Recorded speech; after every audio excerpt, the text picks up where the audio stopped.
Hey y'all, so welcome to garden tour number 5, take 2. We recorded an entire garden tour yesterday and something happened with our audio and it was fuzzy, and it's got about 5 minutes into the garden tour and the audio was just horrible. You couldn't even hear me talk. Don't know what happened. And then we have another issue with our camera that it glitches. I did a video about this yesterday, it'll be yesterday when you see this. I did a video and explained our camera's been just acting weird and it'll just shut off and when it's corrupting files. So we're gonna have to have it looked at, but for now we're gonna use our cell phone. So we're thankful that cell phones have good quality cameras so you guys can still get some decent videos out of us. But anyway, welcome to the garden, and right now I'm standing in the very middle of my tomatoes, and I'm not gonna take you guys up and down every aisle because it's all tomatoes, but we have all of our saucing tomatoes over there, and if you can see, there are some, you can see some ripe ones. They're not ripe yet, they're coming ripe. They're blushing, turning orange. I've picked a handful of the Tachi saucing tomatoes, and the ones that I've been picking now are not having blossom end rot like they were in the beginning. I don't know what happened with the first ones, but the rest seem to be okay, so that's awesome. And our cherry tomatoes are starting to turn, which is awesome. These are the blue goldberries, which are our favorites, and I'll probably share these with Derek since it's just the two of us up here. But we're not having there's a ton on the plants. We don't have a ton. You want them? I want one. That's so good. They're really tasty. Good. There's a few more up here, right? I didn't notice these yesterday. I'll eat. You want one more? Sorry guys, we're just gonna have us a little cherry tomato eating date in the garden. That one's even better. Okay. Sorry, talking with my mouth full. Anyway, our cherry tomatoes have been coming in. These are the blue goldberries. They're so good. We also have the blonde Kompchen. I probably butchered that. It's a German tomato, and we've had a few come ripe. They're really good. The plant is a little bit weird because it's really strong smelling. It's tomato smell, but it's like got almost a musk to it. It's weird, but it's really good. We like them. They're starting to ripen. We have some slicers that are blushing or really starting to ripen, so we haven't had enough to have, you know, a tomato sandwich yet. But I don't know if I have a tomato sandwich because I'm not making bread right now. I'll have to go buy bread if I want to do that. But anyway, I'll just eat tomato slice with a little salt, pink Himalayan salt. That's so good. I don't think there's any ripe enough for that yet though. I want one. Anyway, so the tomatoes are actually doing really well. This row on that side, I'll show you from the end here. I'm walking backwards, remember? Yeah, don't run into the fence. They had a blight. We came up here yesterday to work on the garden, and the bottoms of all of these, I'm like, which ones? These right here were really, the leaves are all yellow and brown and curly. I'm trying with this cell phone. It's different, y'all. This one is starting to get some, take it out. Basically, the bottoms all look like this, but worse. Like the whole leaves look like that. I'm going to take this out. So I've spent about an hour pruning really heavily. This row, there were a few over on this side and a couple on that side, but it looks like for the most part I got it all out. We'll keep watching them, but I don't know what kind of blight it is, but you don't want that in your garden. So we took all of the plant matter that had icky stuff on it and put it in a burn pile. We didn't put it in the compost, and we took it out of the garden. You don't want to leave that in the garden because it will just infect your plants more, and if you put it in your compost it can infect your next year's plants. But other than the blight, everything looks really good, and that's to be expected. It happens. And another thing I noticed, and I don't know if it's a real thing or if it's just in my experience, but for whatever reason the potato leaves, these are potato leaf tomatoes, they seem to get a blight when the others don't get it. I don't know if it's because the leaves are just bigger, or I have no idea. And I don't even know if that's a thing, but it happens to me. So we have to remember to go put that in the burn pile. He just threw it out of the garden. All right, now I'm really excited about our cucumbers because we have struggled with cucumbers the last few years, and there's a bee. But the bees are really loving the cucumbers. We are growing the Beet Alphas and the Silver Slicers. The Beet Alphas are growing really fast. They're a little bit different. The texture of the skin is different. I wasn't sure, but I really like them. And something that's really cool about Beet Alphas is they can self-pollinate, so you can actually grow them in a greenhouse.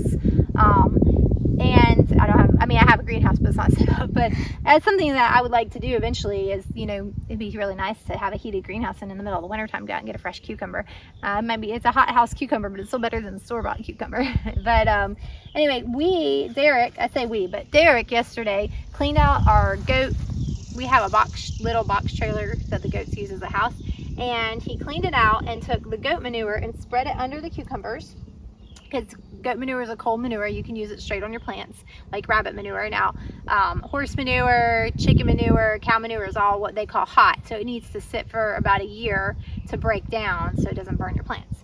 But he did that, and then we mulched with the straw and watered everything really heavily. And the straw it's still wet under here, which is amazing because this soil does not hold moisture. It drains really fast, so because the sun plus it just drains underneath. So I'm glad to see that there's still moisture from yesterday.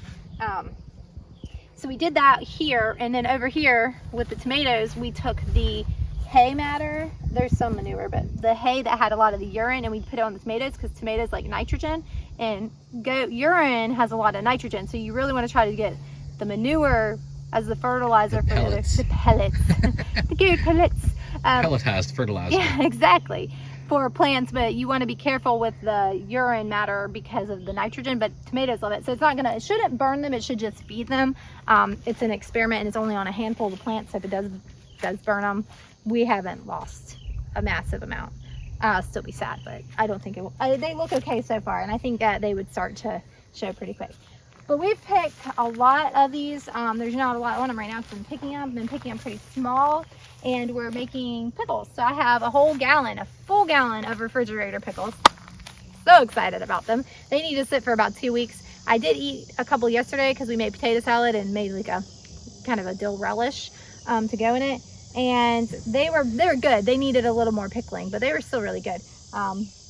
So we've got that, and now that we have our gallon of refrigerator pickles going, as soon as I pick the cucumbers, I cut the blossom end off to get the enzymes to stop, because right here they have an enzyme that will make them get really soft if you want them to be crispy, and I cut that off and I put the whole cucumber in ice salt water.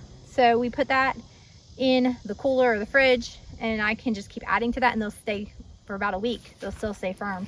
And then once we get enough, we'll go ahead and start canning, and we'll do the low pasteurization canning method because that keeps them crisp. So we're really pleased with all of that. There's a silver slicer over here. Make them over here. Yep. I was gonna pick it. See? These are delicious. They are the sweetest cucumber I've ever had. I like the flavor of them. I'll grow them. There's a pickling version. So next year my plan is to do like a green pickling cucumber, just the Boston pickling or whatever, something like that. And then these, I'll probably keep the Be It Alphas and maybe a Market More or something. You know, all the cucumbers. Little baby bell pepper. Oh, there's a couple, look. Oh, I love bell pepper. So we have quite a few bell pepper plants, and we love bell peppers. So we will chop them and freeze them. We'll do some fresh or cook with them, but we'll be chopping and freezing them to preserve them. I have a lot of Anaheim chilies that way. I've pulled a few. There's not a ton just yet, but they're going to be coming on pretty good soon. Down there's the jalapenos, which are the not hot jalapenos. Have not eaten any yet, but they're coming in. And then over there, we have, let's skip over there real quick and I'll show these. We have, these are the jalapeno pepper plants that we bought that our goats came up and stripped. We bought these because a deer had eaten the other ones down to almost nothing. And then they ended up bouncing back and look great and are producing. And these, we came up here and they had a few jalapenos and no leaves, but look, they've come back. Yeah, they look great. So we're excited about those. And then all that is sweet bananas that I started later because none of my first ones did anything. And then down there, there's one little tiny peppercini, but it's bushing out and getting bigger. So that's exciting. It's doing great. And then I saw an okra bloom. It's actually blooming. Yesterday it was closed. So yesterday's garden tour wasn't anywhere near as exciting as today's. So you should be glad that it didn't work out. But look, it's so pretty. There's a little bug in there. Well, we're gonna have okra really soon. And here's my wild okra over here. It's getting a bud. It's gonna bloom. This was just a bud yesterday. It's completely bloomed out. There's a key bug on there. But we have this row of okra, about, what did we say, 14 plants? I can't remember. I thought there were 17. 17, I don't remember. And then we have our squash, which we also use goat pellets and straw because they've really struggled with the moisture. That one last week was really wilting, and we water it really heavily and it comes back, and water it, and it's just a back and forth with it. So we're hoping this will help it retain more moisture and not struggle so much. Our squash aren't doing like just fantastic this year. They're doing all right. We're getting some, but plants are still young, so there's time. We'll just see how they do. It's one of those things. It's like, well, we knew this garden this year was going to be, it's going to be what it is because we just didn't have a lot of time to prepare ground or anything. So hopefully next year our plan is to build raised beds and fill them with good, rich soil so we can grow much more productively and abundantly. But we're going to get plenty this year out of what we have. Green beans. They are loaded. Look at them. They are loaded with blooms. And yesterday, oh, here we go. I found some, look. You're shading it, baby. Oh, can you see? There you go. Look. It never ceases to amaze me how tiny little baby green beans are. They're just little bitty tiny baby beans. But we're gonna have plenty of green beans soon, these snapping beans, which is, I think it's fun. And the corn down here is growing. It is yay tall. It's not real, the corn in the other garden that is now the busy man's garden, not the lazy man's garden, is it was this size last week, and it's a week younger than this corn. So I just showed you that soil is just more fertile than this. But the kids' garden up there is doing really well. They've staked their tomatoes, their peppers. We don't know what variety anything is. They had some pumpkins or maybe winter squash. We really don't know what any of that is. It was just the leftover plants, and they wanted them, so we said, okay, put them right there. So they're there. We have our melons, which needs some water today. Need water. Yeah, we're gonna have to water, but it's really hot. It's gonna be in the 90s today. I'm getting sidetracked. Oh, that's exciting. Here's a couple more. Baby watermelon. I think that's a sugar baby. Oh, that's exciting. That made my day. And then I have my moon and stars. We always grow moon and stars. I just think they're cool. I don't see any baby moon and star watermelons, but they're really, I like their coloring. I think they're just a cool watermelon.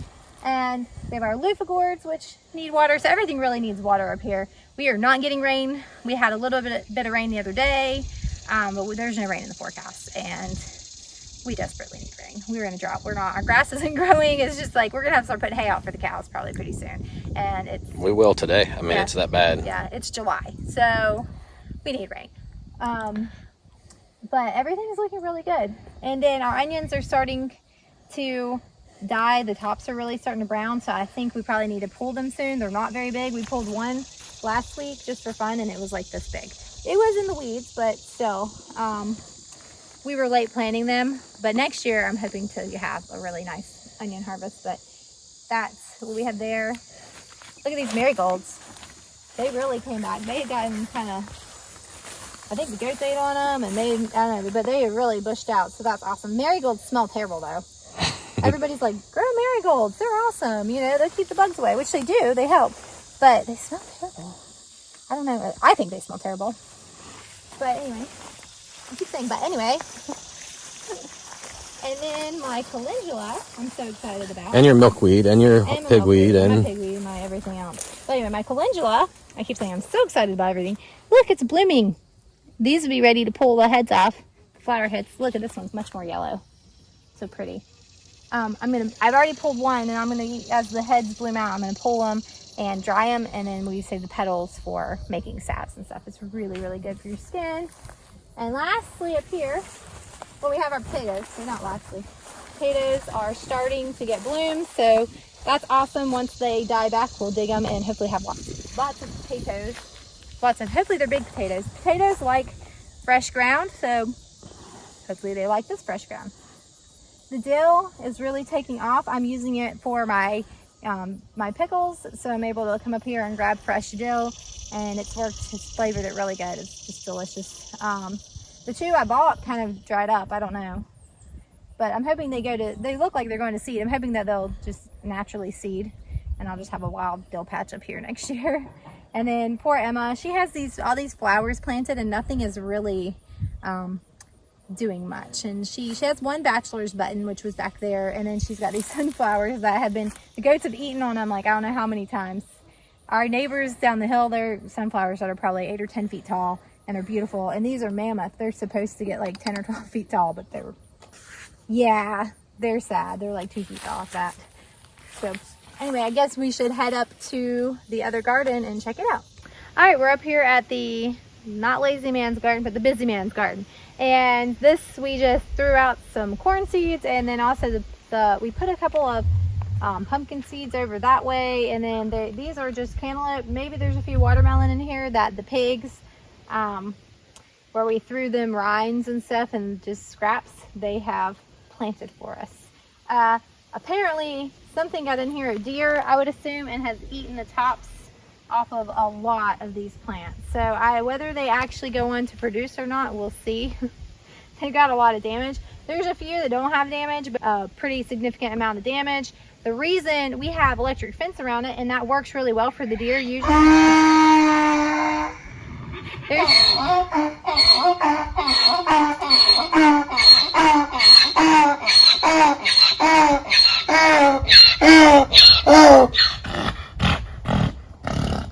Hey buddy, he wants us to know he's here. He's like, come love me. There's Jack and Jack, Jack the donkey and Jack the boy, the man child. Anyway, so we have the electric fence, which works well when it has a charger on it. But we had taken the charger to charge another fence, apparently, I don't know. So this was not hot, and the deer found out pretty quickly that it wasn't hot. Usually the electric fence works because if a deer tests it, because deer tend to like to go through things. They'll jump, but they tend to like to go through things first. If they try to go through and it shocks them, they will stay away for the most part. In our experience, that's not an expert opinion, that's just our personal experience opinion. But anyway, so these melons are looking a little rough. See? All of them that I see over on this side. That one looks okay. That's a watermelon. There is something up here that I react to, and I don't know what it is, because every time I come up here, my throat starts feeling like I'm having a reaction. So right here we have some Johnson grass. Right here we have some corn. But look at this corn in comparison to the corn down there. The corn down there is like to here on me, and this corn up here is like way up here. So it's really growing, and we haven't done anything. We haven't weeded it, we haven't watered it, we've just thrown it out, literally like broadcast it and left it. And we have a bunch going that way. The plan for our corn is it's all sweet corn, country gentleman sweet corn. So we're going to, we had a little bit of a hard time getting seeds in bulk this year, and we like to plant a lot of corn, enough to get through a year. So our plan is to save seed, a lot of seed from, which is our plan every year, and then it just never happens. But we really need to do it this year, so we're going to save seed from corn this year. But I think that wraps this up. This is our corn up here. It's growing. It's going to outgrow me before too terribly long. And we appreciate you guys. We're glad that you're coming along with our gardening this summer. And if you're not already subscribed to our channel, we'd love for you to go ahead and subscribe and hit the notification bell so you can be notified every time we upload a video. If you give us a thumbs up, YouTube will know that you like what you're seeing. And comment below, let me know what is growing in your garden or what you like about what we're growing. And we'll catch you guys next time.